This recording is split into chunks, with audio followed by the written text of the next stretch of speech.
This is gonna be so hard. What's my introduction though? What's my name? Ready? I was telling Yasmin, I'm like, let me come on mine real quick.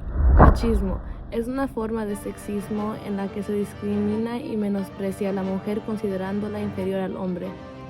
There is a common machismo pattern within the Latinx community.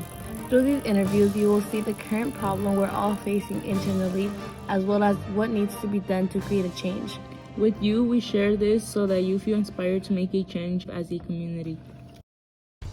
Hi, my name is Jose Briceño.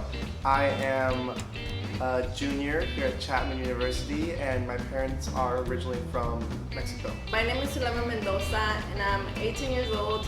I'm a freshman, and my parents are both from Mexico. Mexico. Hi, my name is Carla Carmona. I am 19 years old. I'm a sophomore, and my family is from Michoacan, Mexico. My name is Ashley Medina. I am 18 years old and I am currently a freshman. My parents are from Guerrero, Mexico. Okay, first question. Do you have stories of family members such as grandparents or tias about growing up with machismo? My mom's dad, he wouldn't help my grandma around or like with anything. Like my grandma would go to El Campo and help him like with the milpa and the animals they had, but he would never help her like in the kitchen or like clean the house or anything because he said that's like not something a man should do. And my other grandpa, he's more of like a ladies' man, if that makes sense. Like he likes going out and drinking. Well, I know for my dad, he has 10 older siblings and he's like the baby. His dad left him when he was 4 years old, but I remember growing up and everything, he, like all his brothers were like, you have to act a certain way and like kind of bullying him if he was like showing emotions or like was sad. I think that's most of my uncles and in my family, that, and my cousins too, that if like you start crying or you start like talking about your feelings, like oh here, have a drink, you're talking too much. Charlie, I read a journal about Paiseli, and then she explains how Latino men are proven to show less emotion. I believe that. Like now that you mentioned that, like going back to the first question, like my grandpa, yeah, he puts up like that, oh, I'm macho, you know, that persona, and yeah, like I never see him like, I guess, like not serious. He's always serious. He doesn't really say like, oh, like I love you, but I for sure know like growing up, my mom always says like how he wasn't the emotional type either, you know, and he was like tough on them. I guess it's like the stereotype of like being emotional is weakness. Okay, so there's another fact that we discovered that like fathers who are more alcoholic show less of a father figure and like are more machistas, while like their wives suffer more of depression and anxiety. So what do you think about this fact, and can you or like someone you know relate to this? Like how I said before, my dad's dad, he drinks a lot, and like I've seen it like affect my dad a lot. They talk, my dad and her talk, and like I've heard them talking about how my grandpa goes out to the bars and drinks a lot, and he doesn't get home till late. And like my grandma, she's trying to like, I didn't know this, but my grandma is actually trying to like get a divorce because she says it's too much for her, and like how and then my dad, I had like a conversation with him once, and he said how like growing up, his childhood, like his dad wasn't really there for him, so I feel like that's kind of part of the alcohol too, because my grandpa would decide to go out and drink instead of like being home on his free time. Oh yeah, I definitely relate. I also relate to that fact just because my dad, even though he's like doesn't claim he's alcoholic, every day he would like come home, lay on the couch, my mom would bring him his food, and he would always have like a Corona with him. And he's a very machista man. I don't really have conversations with him. The first time I actually ever talked to him about my feelings was probably this year, and I'm 20 now, and I don't even live with him anymore. And as for my mom, yeah, she definitely has a lot of symptoms of depression and anxiety, and she just kind of puts them away that way she doesn't have to deal with them. But I know like there's a volcano building up in her, and I'm waiting for her to explode, not in a bad way, but like waiting for her to acknowledge it and actually come to terms with what she's going through. Okay, growing up, did your parents expect certain things from you because of your gender? Yes. Growing up, my mom always taught me and my sister, like, she would always be like, oh, like everyone else here is like, oh, you're ready to marry once you know how to clean and cook. And like growing up, I was literally like 10, no, probably younger than that, when my mom was like, okay, like start cleaning the bathroom. And I remember this one time, it was my turn to clean the bathroom, and my brother was probably like 13 at that point, and he's never cleaned anything in the house, and so I got really upset because we were gonna go somewhere, and she's like, oh, like we can't go unless you clean the bathroom. And my aunt was over, my cousins, and I got so mad, I started crying, and I was like, why do I have to clean it? Like, because it was a mess, like literally, like I was like, I didn't even make this mess, like why am I the one that has to clean it? Like my brother should clean it, like he's old enough too, he has hands, And she was all like, no, you're the girl, you have to clean it. And like that made me, I cried. So yeah, definitely growing up, like they were super into that traditional like gender roles, like the woman cleans, the man doesn't, like the woman, what's the word? She cares for the man, and even like at parties, and like they're serving the food, like, oh, you have to serve it for the man.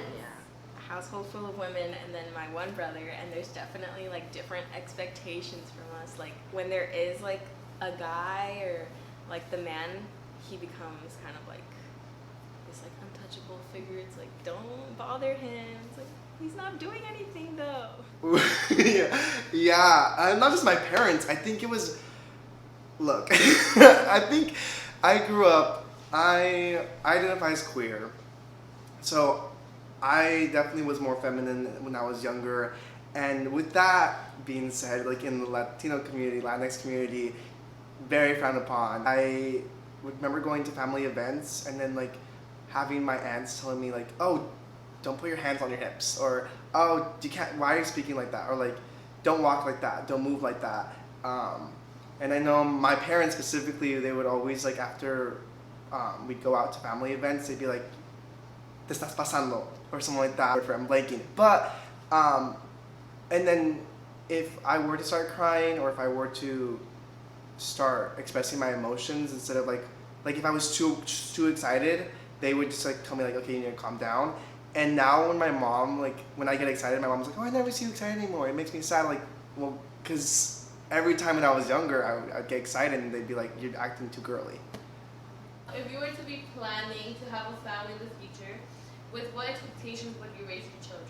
I've discussed this a lot with so many people. But yeah, for sure I'd raise like both of them equally, like the boy has to clean. If I have a son, like they're gonna learn how to clean. They're gonna learn all the basics of living. If I were to have children, I wouldn't expect them to act a certain way. If they were a girl or guy, like I would be okay with buying my kids whatever toys they want to. Like if my son like sees a Barbie doll and wants to play with one, I'd let him. If my daughter wants to play with cars, I'd let her.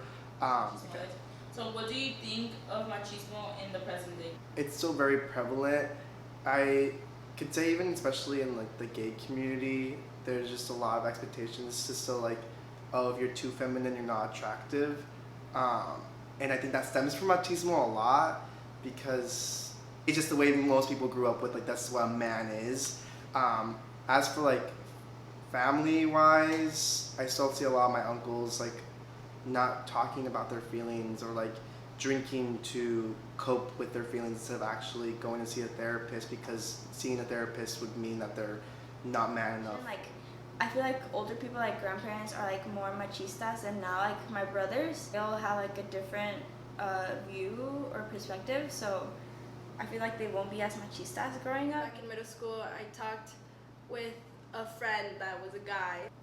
I think I was talking about this too. I'm like, oh, like, yeah, like my mom always makes me clean, like her brother doesn't do anything. And they were like, that's a girl's job, like that's what a woman is supposed to do. And then like, no, when I grow up, I'm gonna teach my son like all the basics and of living. And then he's like, no, he's like, my wife, when I get married, she better clean, she better cook for me. And yeah, I think it has to do with like how they were raised. Yeah, definitely, especially in like Mexican culture, and I think a lot of Latin cultures, it definitely still exists. I mean, we're like, I feel like it's getting better because we're starting to take steps and like realizing like, hey, we shouldn't be treated like this, or we should have the same expectations regardless of our gender. Okay, so moving forward from now, what do you think can be done to slowly move future generations away from the machismo mentality? Just trying to teach them from like a younger age to like respect women and like help around, and like teach them that it's okay to be emotional. I guess kind of like what I was saying, just raising our families with the values that we want to see and doing what we can now. Yeah, definitely with like let's say us, we have kids, right? We're gonna teach them differently, and I think it's just all about that, like educating them. Yeah, like even with like older generations too, like with their grandparents, you know, like I think some of them are still stuck in that mindset also. So it just has to do a lot with education. I definitely think talking about it. I think this specific, like having stuff like this, like having open conversations about how toxic it is and how it's really is like it really affects not only the men in the Latin community but the women in the community too. And if we just start talking about it and admitting that this is a problem, we can avoid younger generations and like pushing that on them, and hopefully they can grow up with like acknowledging that, because before like we'd be like, no, that's not a problem, it's not machismo, no. But if we start from the like acknowledging it and then solving it, then we can get forward.